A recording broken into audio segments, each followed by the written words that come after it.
Salam, hər vaxtınız xeyir olsun. Ən son iqtisadi yeniliklər, analitik materiallar, mütəxəssis rəyi və proqnozlarla Economics xidmətinizdədir. Hər il BP kəşfiyyat və hasilat texnologiyalarına, eləcə də tədqiqat və təkmilləşdirmə texnologiyalarına 0,5 milyard dollar vəsait xərcləyir. Bu vəsaitin 10% Azərbaycanın payına düşür. Bu barədə BP-nin Azərbaycan, Gürcüstan və Türkiyə üzrə regional prezidenti Gordon Birrell BP-nin Bakıdakı texnologiya forumunda bildirib. Onun sözlərinə görə BP texnologiyalardan seismik təsvirlərin qurulmasında, Şahdəniz yatağının dərin laylarının işlənməsində və Şəfəq Asiman yatağının kəşfiyyat işlərində istifadə olunur. Aslında aparıcı texnologiyaların bəziləri Azərbaycanda uğurla istifadə edilir. Azərbaycandakı neft hasilatı həm Azərbaycan, həm də BP üçün çox vacibdir. Hasilatın maksimuma çatdırılması üçün ən müasir texnologiyalardan istifadə edilir. BP-nin Azərbaycanla ən yüksək texnologiyaların istifadə edilməsinə dair 20 illik sazişi var. Azəri Çıraq Günəşli yatağında neft hasilatı normal şəkildə davam edir. Azərbaycanın çıxarılan neft ehtiyatları 900 milyon tonu keçib, mənfəət nefti 151 milyon ton təşkil edib. Əsr müqaviləsi üzrə indiyə kimi 236 milyon ton qara qızıl hasil olunub. İllik qaz hasilatı 5 milyard kubmetrdən 28 milyarda çatıb. Dövlət Neft Şirkətinin birinci vitse-prezidenti Xoşqat Yusufzadə belə deyib. O bildirib ki, son illər yataqlar blokunda azalma baş versə də hazırda vəziyyət stabilləşib. Azəri Çıraq Günəşli blokunun neft ehtiyatları 1,2 milyard ton qiymətləndirilir.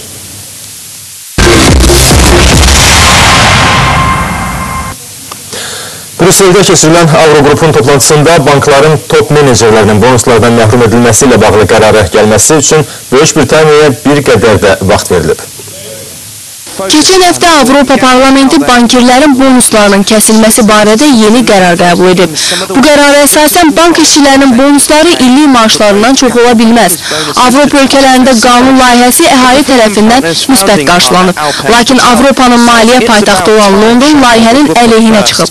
Britaniyanın maliyyə naziri George Osborne Brüsseldə baş tutan Avrogrupun toplantısında Avropanın digər ölkələri ilə razılıq əldə edəcəyinə ümidini bildirmişdi. Amma o bu məsələdə özünə tərəfdar tapa bilməyib. Kompromisi Avropa ölkələri və Avropa Parlamenti dəstəkləyir. Gələcəkdə üzərində çalışmağımız lazım gələn bir neçə texniki məsələ var. Bu məsələlərin həlli tapılana kimi ümid edirəm ki, Birləşmiş Krallıq da bizimlə razılığa gələcək. Britaniyanın bir neçə kütləvi informasiya vasitəsi krallığın banklarına Avropa İttifaqını məhkəməyə verməyi təklif ediblər. Osborne qanunun gözlənilən nəticələr verməməsindən və maaşların qalxmasına səbəb olacağından narahatdır. Osborne qanunun qüvvəyə minməsi tarixini bir qədər uzaqlaşdırmağa nail olub. Lakin Britaniyalı nazir qeyd edib ki, onlara fikirlərini dəyişmək üçün vaxt lazım deyil. Lakin qanun qüvvəyə minərsə, onun təsirini azaltmaq artıq çox çətin olacaq. Britaniya yeni qanunun qüvvəyə minməsinə veto qoya bilməz. Qanun səs çoxluğu ilə qəbul olunacaq.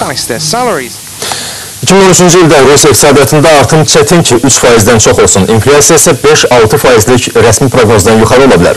Rusiyanın keçmiş maliyyə naziri Vətəndaş Təşəbbüsləri Komitəsinin rəhbəri Aleksey Kudrin belə hesab edir.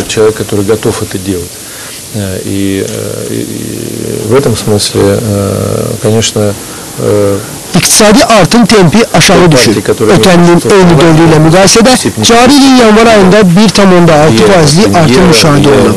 Hazırda biz 3,3%'li artıma nail olmaqdan danışmalıyıq. Düşünürəm ki, hətta 3%'li artıma nail olmaq üçün əmək sərf etmək lazımdır. Təəssüf ki, bu ilin əvvəlindən etibarən yüksək templi inflyasiya start götürüb. Bu da yenidən 6%'li inflyasiya proqnozu göstəricilərini sual altında qoyur.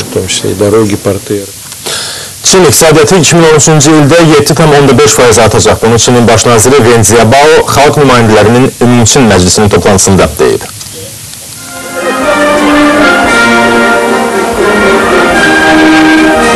İstifaya getməyə hazırlaşan baş nazir, ölkədə iqtisadi artım sayəsində əldə olunan gəlirlərin daha balanslı bölünməsinə dair islahatlar planı təqdim edib. İslahatların əsas məqsədi ölkədə istehlakçıların vəziyyətinin yaxşılaşdırılması və iqtisadi artımın yüksəlməsinə nail olmaqdır. Bizim məqsədimiz 7,5%lik iqtisadi artıma nail olmaqdır. Bununla bərabər istehlakçı qiymətləri 3,5%-dan çox artmamalı, şəhərlərdə məşğulluq 10 milyon nəfər artmalıdır. İşsizlik səviyyəsi isə 4,6%-dan artıq olmamalıdır. Bütün bunlara nail olmaq üçün biz çox iş görməliyik. Biz partiyanın siyasətini həyata keçirməliyik. Ölkənin kasıb təbəqələrinin olan təqaüdçülərin vəziyyəti düzəlməlidir. Ölkə iqtisadiyyatı hər bir Çin vətəndaşının yaşayışına və ölkəmizin gələcəyinə təsir edir.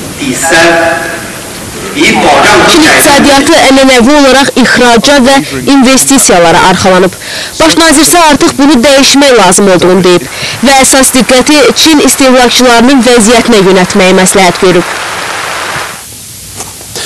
Amerika Birləşmiş Ştatlarında daşınmaz əmlakın qiyməti yanvar ayında artıb. Bu göstərici artıq 10 aydır ki, ardıcıl olaraq artmaqda davam edir. Coreljik tədqiqat qrupunun məlumatlarına görə cari ilin yanvar ayında ötən ilin eyni dövrünə müqayisədə artım 9,7% təşkil edib. Ay ərzində isə qiymətlər 0,7% artıb. Eyni zamanda ekspertlər hesab edirlər ki, fevral ayının yekunlarına əsasən qiymətlərdə eniş müşahidə olunacaq. İllik artım isə 9,7% həddində qalacaq. Bir sıra ekspertlər 2013-cü ildə qiymətlərin 3,5% artacağını proqnozlaşdırırlar. Fransada iki böyük solçu əmkarlar ittifaqı ümumilli etiraz aksiyasına başlayıb. Onların əsas narazılığı əmək qanunvericiliyində aparılan islahatlardır. Aksiya təşkilatçıları Fransanın 200 şəhərinin sakinlərini də etiraz aksiyası keçirməyə çağırırlar.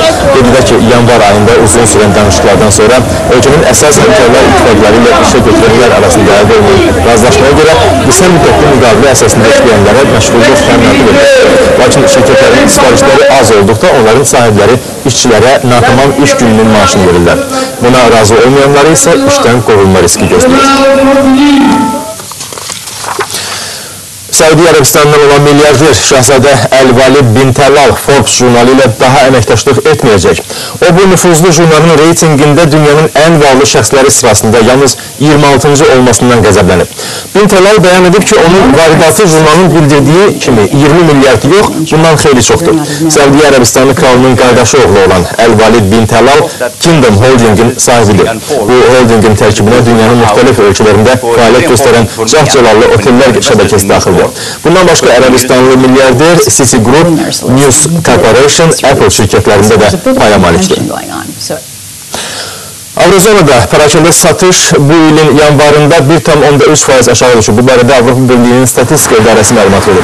Bununla yanaşı göstərici gözləntilərdən yaxşı olub. Analitiklər 2,9%lik eniş gözləsələr də göstərici 1,2% artıb. Gözlənilən artım isə 0,3% idi. Qeyd edək ki, ötən il parakende satış 3% artıb. Avropa İttifaqında satış yanvar ayında 0,9% artıb. İllik göstərici isə 0,9% düşüb. Almaniyada illik müvafiq göstərici 2,4%, Fransada isə 3,2% artıb. Dow Jones və S&P 500 indeksləri 5 il ərzində ən yüksək səviyyəyə yüksəliblər. Bu isə o deməkdir ki, Amerika iqtisadiyyatı hələ də yüksələn trend üzrə inkişaf edir və iqtisadiyyatın real vəziyyəti elə də pis deyil. Bu gün də Amerika indeksləri müsbət zonadadır və ümumilikdə Amerika bazarındakı vəziyyət bütün fond birjalarını ümidləndirib. Avropada açıqlanmış statistikanın yaxşı olması isə Almaniya və Böyük Britaniya iqtisadiyyatının indikatorları hesab edilən DAX və FTSE 100 indekslərinin də təxminən 2% yüksəlməsinə səbəb olub. Fond birjalarındakı nişbinlik neftin qiymətinin də bahalaşması ilə nəticələnib. Bu gün düzdür, Brent markalı neft cüzü ucuzlaşmaya meyillidir. O indi 0,2% ucuzlaşıb. Light isə 0,22% bahalaşıb və indi müvafiq olaraq $111.87 və $91.1 sentə təklif olunur.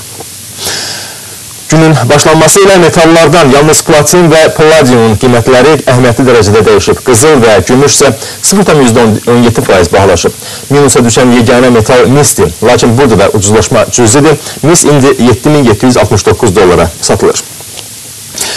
Avronun dollara nisbətdə məzənəsi 1,3058 civarında hərəkət edir. Dollar yen 93.21, funt sterling dollar isə 1,5134 səviyyəsindədir. Əsas valutaların Azərbaycan manatına nisbətən Mərkəzi Bankın müəyyənləşdirdiyi məzənələri isə belədir. Dollar 78 qəpik yarım, avro 1 manat 3 qəpik, Rusiya rublu 2 qəpik yarım, Türk lirəsi isə 43 qəpik yarım.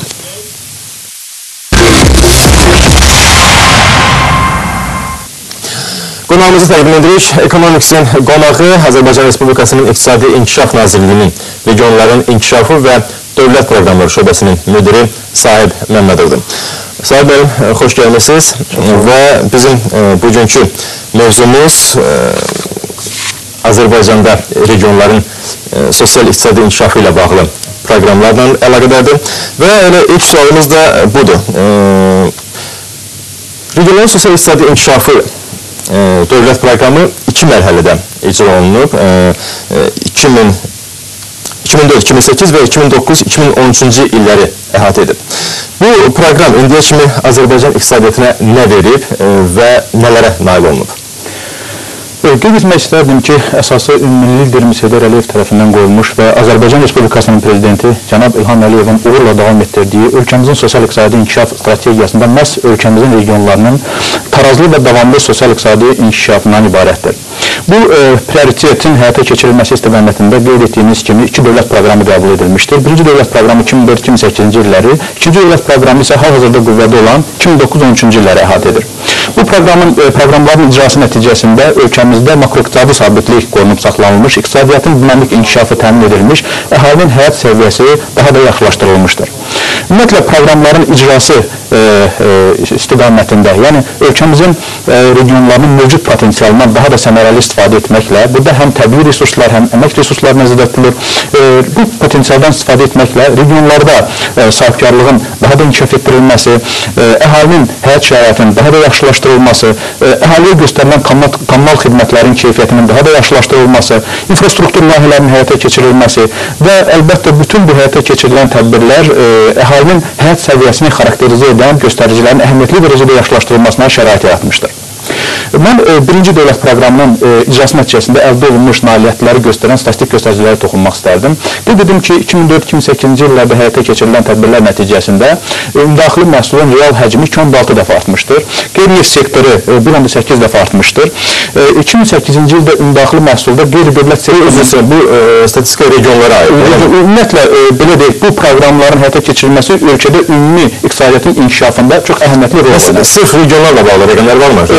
Əlbəttə, mən o statistikaya da toxunacam. Mən istərdim bu statistikanı davam etdirim, bu çünki çox önəmlidir və birinci proqram icrası nəticəsində, həyata keçmiş tədbirlər nəticəsində ümumdaxili məhsulda qeyri-dövlət sektorunun payı 84.5% təşkil etmiş və əgər proqramın qəbulundan əvvəl 600 min iş yerinin yaradılması proqnozlaşdırılırsa, artıq birinci dövlət proqramının icrası nəticəsində 766,3 min yeni iş yeri yaradılmışdır və bunun da 547,6 min daimi olmuşdur ki, bu yaradılmış iş yerlərinin də 80% regionların payına düşmüşdür. Və əlbəttə həyata keçirilən tədbirlər nəticəsində 27,5 min yeni müəssisə yaradılmışdır və yoxsulluğun səviyyəsi 13,2%-ə düşmüşdür. Bu, birinci dövlət proqramı çərçivəsində bir sıra infrastruktur layihələri də həyata keçirilmişdir. Bunlara misal olaraq beynəlxalq standartlara uyğun 4 hava limanı, Naxçıvan, Lənkəran, Zaqatala və Gəncə hava limanları istifadəyə verilmişdir. Eyni zamanda ilk dəfə Naxçıvan Muxtar Respublikası 13 illik fasilədən sonra təbii qazla təmin olunmuşdur. Lirik, Yardımlı və Füzuli Muradiz qəsəbələri ilk dəfə qazla təmin olunmuşdur və yeni belə deyək, elektrik stansiyaları, elektrik gücləri yaradılmışdır. Və əlbəttə qeyd edim ki, bu proqramın icrası nəticəsində əldə olmuş nailiyyətləri davam etdirmək məqsədi ilə Cənab Prezidentin 14 aprel 2009-cu il tarixli fərmanı ilə növbəti dövlət proqramı qəbul edildi və bu növbəti proqramda, özür istəyirəm Sahib müəllim, bu növbəti proqram artıq belə deyək ki, yekunlaşmaq üzrədir. 2013-cü il bu proqramın sonuncu ilidir. Elədirmi? Bəli. Bu proqramda nələr nəzərdə tutulmuşdur, hansı hədəflər qarşıya məqsəd qoyulmuşdur və bu hədəflərə çatmaq mümkün olubmu? Və yaxud olacaqmı ilin sonuna kimi? Əlbəttə, proqramın əsas məqsədi ölkədə qeyri-neft sektorunun inkişafı, iqtisadiyyatın diversifikasiyası və regionların tarazlı və davamlı sosial-iqtisadi inkişafı vasitəsilə əhalinin həyat səviyyəsinin yaxşılaşdırılmasından ibarətdir. Və bu proqram çərçivəsində əlbəttə əsas hədəflərdən biri ölkə regionlarında yaşayan əhalinin məşğulluğunun artırılması, yeni iş yerlərinin yaradılması, beləliklə ölkədə işsizliyin səviyyəsinin azaldılması və yoxsulluğun aradan qaldırılmasıdır. artırılmasıdır. Və onu da qeyd edim ki, bu proqram da əvvəlki proqramlar kimi Cənab Prezidentin daim diqqət mərkəzində olmuşdur. O, mütəmadi olaraq regionlara səfərlər edərək, təkcə onu deyim ki, 2012-ci ildə proqram çərçivəsində 250-yə dək müxtəlif təyinatlı obyektlərin təməl qoyma və açılış mərasimlərində Cənab Prezident iştirak etmişdir və 64 əlavə sərəncam imzalanmışdır ki, bu sərəncamlarla 232,5 milyon vəsait Prezidentin ehtiyat fondundan regionlarda həyata keçirilən layihələrə yönəldilmişdir.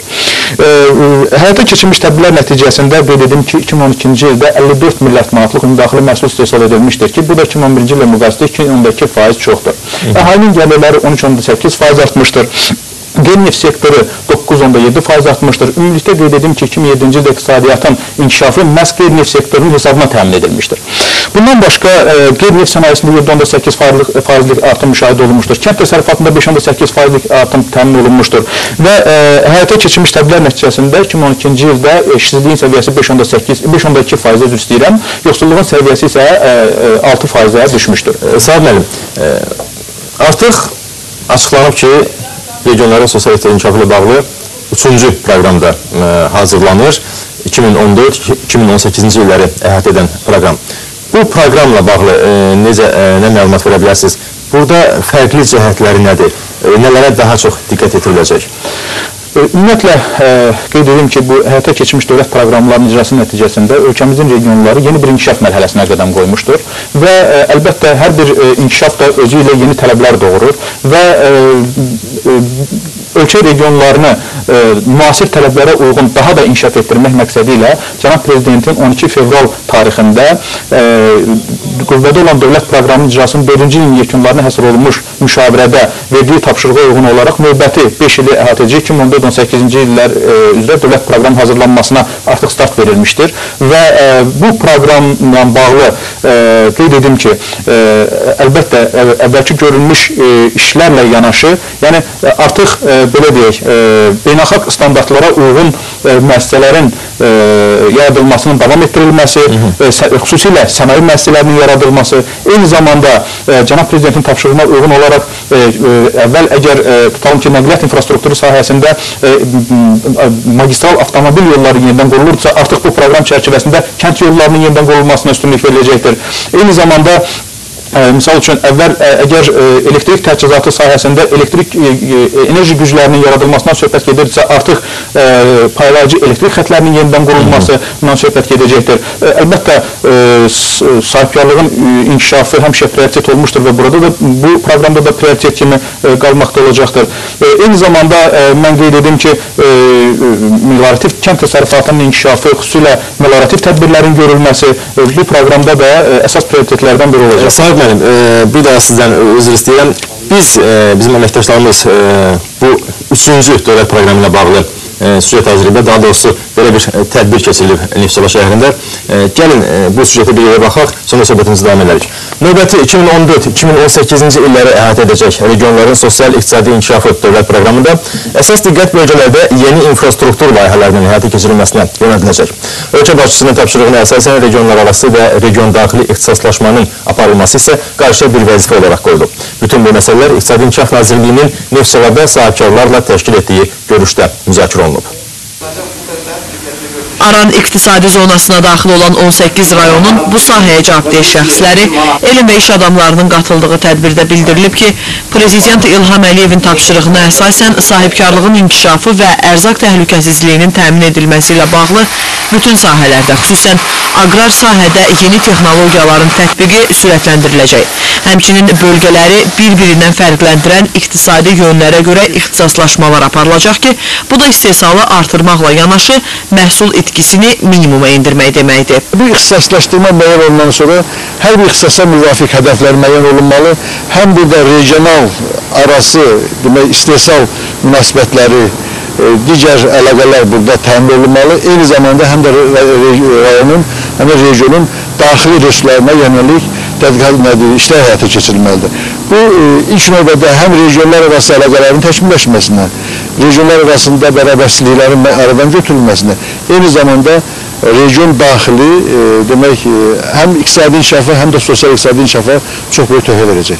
2014-2018-ci illəri əhatə edəcək yeni regional dövlət proqramında isə infrastruktur layihələrlə yanaşı qeyri-neft sektorunun dinamik inkişafını nəzərdə tutan amillər də yer alıb. Ölkənin ərzağa olan tələbatını tam ödəmək üçün iri taxılçılıq və müasir heyvandarlıq təsərrüfatlarının yaradılması, kompleks şəkildə meliorativ tədbirlərin həyata keçirilməsi proqramda əksini tapan məsələlərdəndir. Dövlət başçısının bəyan etdiyi sənayeləşmə siyasəti çərçivəsində yeni sənaye müəssisələrinin yaradılması da gələn ildən başlayaraq prioritet olacaq. Görüşdə ölkə iqtisadiyyatının əsasını təşkil edən özəl bölmənin inkişafına mane olan məqamlara da aydınlıq gətirilib. Çətinliklərlə yanaşı iş adamlarının daha çox hansı dəstəyə ehtiyaclarının olması öyrənilib. Əsasən onların maarifləndirilməsi, ixracat qabiliyyətinin artırılması üçün onlara köməyin göstərilməsi, məhsulların xarici ölkələrə aparılması sayəsində yardım edilməsi, iqtisadi bilənin artırılması sayəsində və maariflənmə sayəsində köməklərə böyük ehtiyacları var.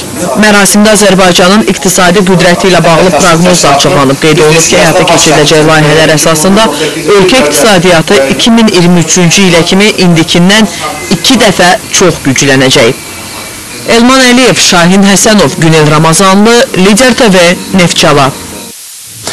Böyle Sahib müəllim, süjetində gördüyümüz kimi regionlar arası və region daxili ixtisaslaşma bu belə proqramda əsas hədəflərdən biri seçilib. Bu nə deməkdir və bu bizə nə verəcək?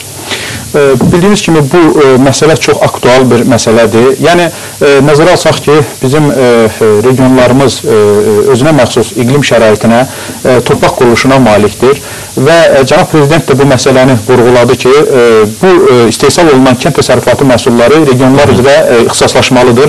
Bu ixtisaslaşma həm istehsal olunan kənd təsərrüfatı məhsullarında gözəl nəticələrin alınmasına, məhsuldarlığın artırılmasına və həm də özünü təmin etmə məsələlərində, yəni özünü təmin etməklə bərabər kənd təsərrüfatı məhsullarının ixrac imkanları da yaranacaqdır və əminəm ki, bu istiqamətdə aparılacaq tədbirlər nəticəsində, yəni burada həm fermerlərin maarifləndirilməsinə, həm də yeni hazırlanacaq regional proqramın layihəsində bu məsələlərə diqqət yetiriləcək və bu işlər nəticəsində həmin bu cənab prezident tərəfindən qarşımızda qoyulan bu tapşırıq da yüksək səviyyədə icra olunacaq və bu nailiyyətləri biz əldə edəcəyik. Sahib müəllim, daha bir sualım. Bu, belə deyək, regionların sosial-iqtisadi inkişafı ilə bağlı xarici ölkələrin, xüsusən inkişaf etmiş ölkələrin təcrübəsi öyrənilibmi? Bu sahədə hansısa təcrübədən istifadə olunurmu? Əlbəttə, ümumiyyətlə, dövlət proqramlarının hazırlanmasında bir beynəlxalq təcrübə mövcuddur və bu təcrübə də daim olaraq tərəfimizdən izlənilir, araşdırılır və əlbəttə, bütün bu təcrübənin ən yaxşı məqamları ölkəmizin, belə deyək, inkişaf xüsusiyyətləri nəzərə alınmaqla ölkəmizdə tətbiq olunur və bunu beynəlxalq ekspertlər də dəstəkləyir və əlbəttə biz bütün bu işlərdə yəni beynəlxalq təcrübənin nəzərə almaqla bu dövlət proqramlarının layihələrin hazırlanmasına yanaşırıq. Çox sağ olun, təşəkkür edirik Sahib müəllim. Və bir daha xatırlamaq ki, Ekonomiksin qonağı Azərbaycan Respublikası İqtisadi İnkişaf Nazirliyinin regionların inkişafı və dövlət proqramları şöbəsinin müdiri Sahib Məmmədov idi.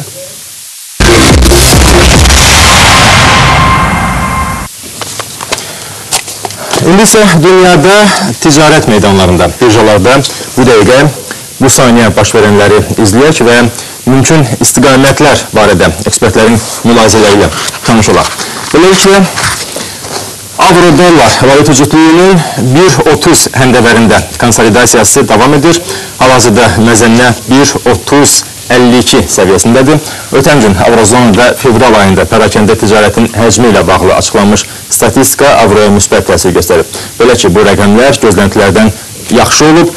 Bundan başqa, ötən ay xidmət sektorunda işgüzar fəallıq indeksi də iqtisadçıları sevindirib. Bu iki göstərici vahid valyutanın 1.30-70 səviyyəsinə kimi yüksəlməsinə səbəb olsa da, bu avro həmin səviyyədə məhkəmələnə bilməyib və axşama doğru bir qədər enib. İndi avro-dolların məzənnəsi artıq dar çərçivədə dəyişir. Bundan sonraki istiqamətlə bağlanan analitiklərin fikirləri isə açılanır. Belə situasiyalarda təcrübəli treyderlər hərəkətin səmti tam müəyyənləşməyənə kimi bazardan kənarda qalmağa məsləhət görürlər. Növbəti qrafikamıza keçirik. Fondla bağlı valyuta bazarının korifeyləri daha əminliklə danışırlar. Onların əksəriyyəti Britaniya valyutasının ucuzlaşmaqda davam edəcəyini əmindirlər. İlin əvvəlindən bəri fond sterling 6,7% enib, amma bununla belə İqtisadi Əməkdaşlıq və İnkişaf Təşkilatının alıcılıq qabiliyyəti indeksinə görə bu valyuta hələ də öz həqiqi ədalətli dəyərindən 2,3% baha qiymətə mübadilə olunur. Traderlər də fondun bir qədər də enəcəyini gözləyirlər. Belə ki, tezliklə İngiltərə Bankının yumuşaq monetar siyasəti ilə bağlı stimullaşdırma proqramının həcmini artırmağa ehtimal olunur. Xatırladaq ki, bankın idarə heyətinin sədri təyin olunmuş Mark Carney də fond sterlingin zəifləməsinin Britaniya iqtisadiyyatının dirçəlməsinə kömək edəcəyini bildirmişdi. İndi fond dollara nisbətdə 1.5120 səviyyəsində qərarlaşıb. Və daha bir valyuta cütlüyü barədə Avstraliya dolları Amerika dollarına nisbətən bir qədər bahalaşsa da analitiklər bunu müvəqqəti hala səbəb edirlər. Bildirilir ki, texniki nöqteyi nəzərdən yaxşılığa doğru heç bir dəyişiklik yoxdur. Dillərlərin informasiyasına görə 1.0250, 1.0260 səviyyəsində böyük həcmli satış orderləri var. Yalnız bu səviyyəni aşdıqdan sonra Avstraliya valyutası 1.03, 1.0350-yə kimi qalxmağa ümid edə bilər. Amma bundan sonra satışların sayının artacağı və məzənənin yenidən düşəcəyi gözlənilir. Bugün dünya bazarına, birjalara birbaşa təsir göstərə bilən hansı göstəricilər, hansı fundamental indikatorlar açıqlanacaq. Beləliklə, bugün fond sterlingin kursuna çox güclü təsir göstərə bilən hadisə olacaq. Bakı vaxtı ilə saat 13:45-də İngiltərə Mərkəzi Bankının sədri Mervyn Kingin çıxışı gözlənilir. Saat 14-də Avrozonada ümumi daxili məhsulun rub ərzində dəyişikliyi açıqlanacaq. 17:15-də Amerika Birləşmiş Ştatlarında kənd təsərrüfatından kənar sahələrdə çalışanların sayında dəyişiklik. 19:30-da isə bu ölkədə xam neft ehtiyatlarının həcmi məlum olacaq. Sonuncu göstərici dünya bazarında neftin qiymətinə ən çox təsir göstərə bilən amillərdəndir. Bu qədər. Gününüz uğurlu olsun. Hələlik.